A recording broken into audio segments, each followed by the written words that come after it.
Rizal, Leonardo Abini, at iba pa. Ano pa? Annalisa? Para sa akin, teacher, nasa larawan na ito'y tumutukoy sa kahalagahan ng kasaysayan. Wow, magaling! Bigyan natin si Annalisa ng 5 bagsak. Ano ang natutunan sa pagkahalaga ng kasaysayan? Jinjol! Ano ang natutunan sa kahalagahan ng kasaysayan? Ang kasaysayan ay may malaking kahalagahan sa ating buhay at lipunan sa maraming paraan. Okay, magaling! Bigyan natin si Jinjol ng 3 bagsak. So, sa anong paraan magbigay ng isa? Irene? Pag-unawa sa identified at kultura. Wow, magaling! Ano pa? Cleanse blood. Pagtuklas ng mga pagkakamali at tagumpay. Wow, magaling! Ano pa? Jinjol. Ano pa? Pagpapahalaga sa mga karapatan at kalayaan. Ano pa? Eileen? Pagpapalalim ng pananampalataya. Wow, magaling ang class na naalala niyo pa ang ating talakayan mo. So ngayon, meron akong video na ipapakita sa inyo. Gusto niyo ba? Oo!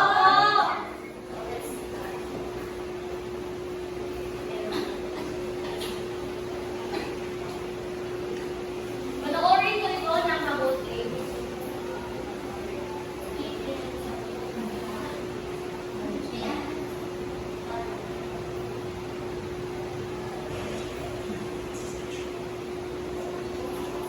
Narinig niyo ba?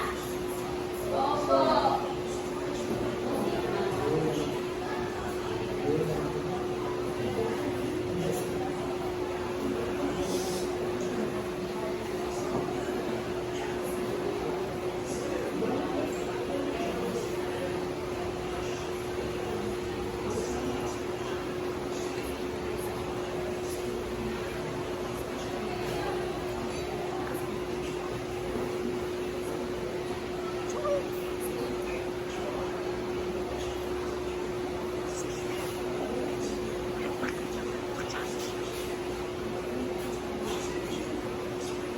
Okay mga bata, base sa video na ipapakita ko sa inyo, ano sa tingin nyo ang pinagmulan sa pangyayari ito? Itaas ang kanang kamay, Jinjol.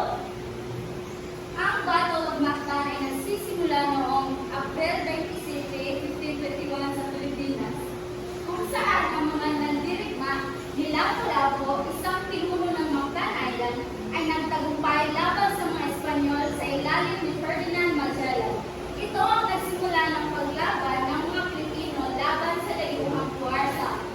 Wow, magaling! Bigyan natin si Jinjol ng 5 bagsak.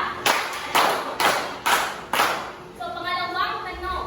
Ano ang mga pagbabago ang maaaring nangyari mula noong itinatag ito? Itaas ang kanang kamay. Miguel. Mula nung tinatag ang Battle of Mactan, ang posibleng nagbabago ay ang pag-unlad ng unayan sa mga kultura, pagbabago sa politika, at tumuno at pagpapalaga sa kasaysayan at kultura ng Pilipinas. Wow, magaling! Buti ka na gusto. Bigyan natin si Miguel ng 3 bagsak. Pangatlong tanong. Ano ang mga ritual o tradisyon na pwedeng iugnay sa pagyayaring ito? Ivy Flores? Ang battle ay ugnay natin ito sa ang Battle of Mactan ay maugnay sa mga ritual at tradisyon tulad ng mga seremonya ng pagkita, mga bayani, pag-alala ng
Okay mga bata, base sa iyong nababasa na kung saan ito ay pinagpapaligiran ng lugar na Rizal, anong rehiyon? Anong sa tingin nyo ang rehiyon na makikita natin ang Quezon, Laguna, at Rizal? Okay dyan? Okay. Calabarzon. Okay, rehiyon ng Calabarzon. Narin mo sabihin sa iyong klase kung ano ang nasa Calabarzon? Ang nasa Calabarzon ay isa naman ay ang Cavite, Laguna, Quezon, at ang Batangas. Okay, very good. Kabilang na rin doon ang lugar na Rizal. Okay, ang pinagmulan ng Calabarzon. Ito ay isang rehiyon na nabuo ng Pilipinas na sumusunod ng sinasabi ni John na kanina, Cavite, Laguna, Batangas, Rizal, at Quezon.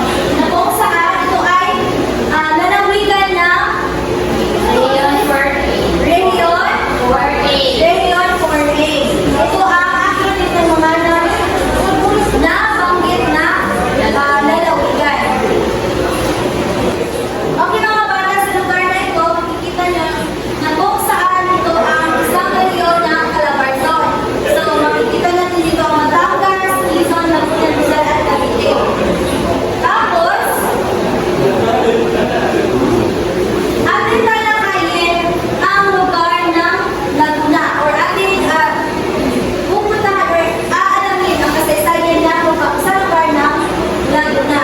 Ang salitang Laguna ay nagmumula sa salitang Lagoon. Lagoon na kung saan ito ay nangangahulugang Lawas ng tubig o lawa. lawa. Ito ay dahil sa lawa ng Laguna di Again, saan nagsimula ang salitang Laguna? Sa lagoon. Na kung saan ito ay ibig sabihin, lawa ng tubig. Ito ang isa sa pinakamalaking lawa ng Pilipinas. Ngayon, dadako naman tayo sa lugar ng Batangas. Sino ang napupunta ng Batangas? Ako po, teacher. Jinjun.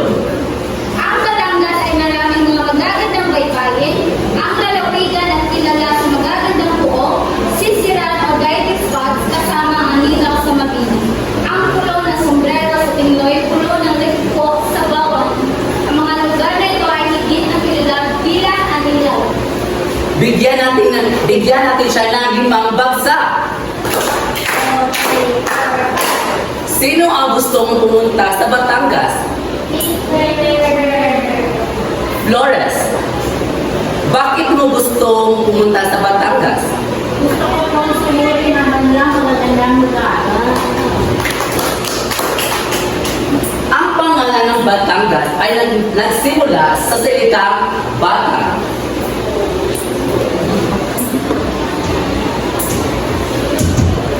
Ito ay nangangahulugang barko. Ito ay dahil sa lugar na ito ay kilala bilang isang importanteng pantalan at daungan ng unang panahon. Pumunta naman tayo sa Quezon. Sino ang gustong pumunta sa Quezon? Maylin. Bakit mo gustong pumunta sa Quezon? Dahil gusto ko makita yung monumental ni Manuel L. Quezon. Wow! Ang pangalan ng Quezon ay alay sa dating Pangulong Manuel L. Quezon. Kilala niyo ba? Okay. Si Manuel L. Quezon ay siya ang unang Pilipino ng Pangulo sa ating bansa. Pagkatapos ni Emilio Aguinaldo, siya ang sumusunod na Pangulo sa ating bansa. Ang palay sa dating Pangulong Manuel L. Quezon ng Pilipinas ay inilaan bilang pagkilala sa kanyang kontribusyon sa bansa bilang isang leader. Naranasan niyo ba na kayo ang leader ng iyong barangay? Hindi ako. Hindi mo po. Magpatuloy na tayo.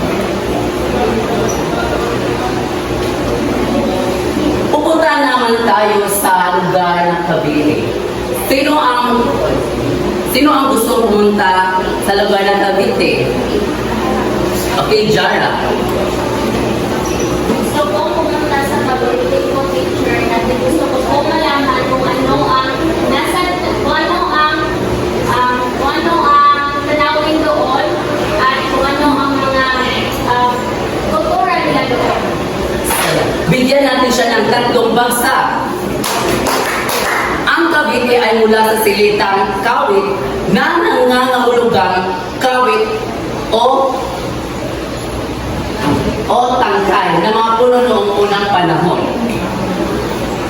Ang kawit o tangkay ay isang bahagi ng halaman kung saan nagbibigay ito buhay. Mga bata, tatandaan natin na ang Antipolo Rizal ay makikita natin sa Antipolo City. Na kung saan ang Antipolo City ay makikita natin sa lugar ng Rizal na naging parte sa rehiyon ng Calabarzon. Ang Calabarzon ay nagkakaroon ito ng limang lalawigan. Ano? 5. Ano nga ito ulit? Cavite, Laguna, Batangas, Rizal, at Quezon. Okay. Saan nagsimula ang salitang Laguna? Maaari mo bang ibahagi? Salitang Laguna. Okay, very good. Sa salitang Laguna, kung saan ito ay ang ibig sabihin, lawas ng tubig o lawa. How about Batangas? Saan nagsisimula ang salitang Batangas? Sabihin, Marilyn? Sa salitang Batang po, teacher. Okay. Ano bang part? Alright, very good. Ano naman kasaysayan sa lugar o lalawigan ng Quezon? Sino ang pangulo na bilang pagkakilala? Sino ang... Okay, John? Manuel Quezon. Okay, ito ay bilang isang kontribusyon sa pangulo na Manuel M. Quezon. At ano naman ang pinagmulan sa salitang Cavite? Ivy? Kawit po, teacher. Okay, ang kawit o tinatawag na tangkay. Okay mga bata, base sa tinatalakay natin, ano ang iyong naintindihan? Jara? Naintindihan ko po, teacher, kung ano ang pinagmula ng iba't ibang lugar, kagaya ng Cavite, Laguna, Batangas, Quezon, at Rizal. Okay, bigyan ng 2 bagsak si Jara. Sa 2. Next, ano ang iyong aral na napupulot? At Ivy? Ang pagpapahalaga po nito sa kultura at ang kanilang mga nabubuong atraksyon. Okay, tama. Bigyan mo ng 2 bagsak si Ate Ivy. So ngayon kung nakikinig talaga kayo sa ating tinatalakay, gumawa tayo ng aktibidad. Okay, bago natin gawin ito, sino nga ba dito ang mahilig gumawa ng isang timeline? Okay, so ngayon gumawa naman tayo ng isang aktibidad at iyon ay konektado sa ating tinatalakay. So pakibasa ng panuto, gumawa ng isang maikling salaysay tungkol sa pagpapakita ng mahalagang pagbabago sa paksa sa pamamagitan ng ating pag-support. Nagmula-mula na lumago ang kwento ng reyon sa Calabarzon. Okay, gumawa kayo ng isang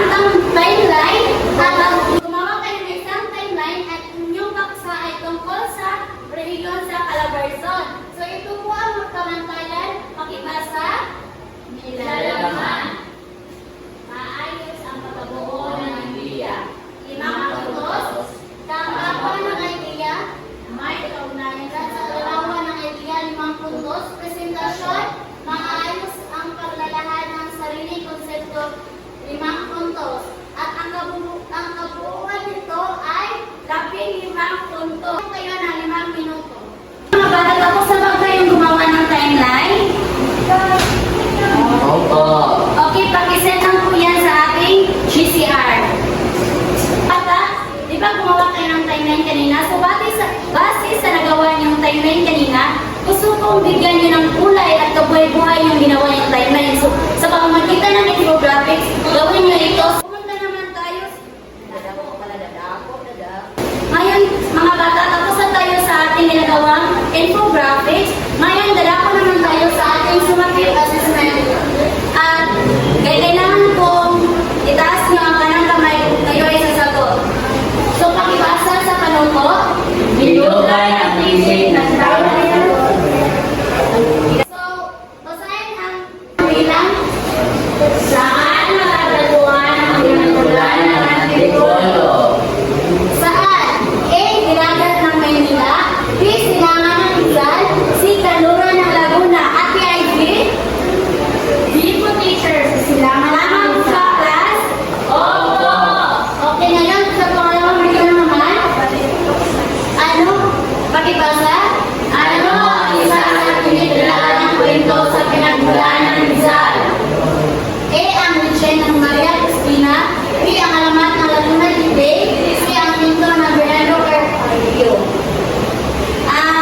teacher, mga kwento ng pagkikibaka para sa kalayaan. Okay, tama. Ngayon sa pangapat na bilang naman, pakibasa, Chara. Ano ang kilalang alamat sa pinagmulan ng Trappist? Ano ang iyong sagot? Si teacher, ang alamat ng Berlin City. Okay, tama. Ay, ang panghuling bilang, Miguel.